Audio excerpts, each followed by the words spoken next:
இங்க பாருமா, இங்க விஜய் அஜித்லாம் இல்லம்மா. த்ரிஷா நயன்தாராவும் வரல. யாரோ பொருளை கிளப்பி விட்டுருக்காங்க.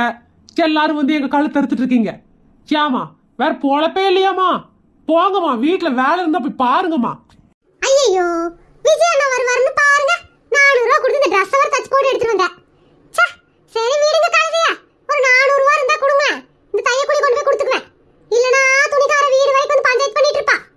ஏமா இந்த ட்ரெஸ்ஸுக்கு தையக்கூலி நான் எதுக்குமா கொடுக்கணும்? இது என்ன வம்பா போச்சு? விஜய் அஜித்லாம் வரேன்னு சொன்னது நம்பிதான் 400 ரூபா கொடுத்து இந்த ட்ரெஸ் தச்சு போட்டு வந்தேன். காசு அவங்க வரலனா அதுக்கு நான் என்ன பண்றது? நீங்க தான் படம் எடுக்கறீங்க. அவங்கள வச்சு படம் எடுக்காம இவங்கள வச்சு படம் எடுத்துட்டு இருக்கீங்க.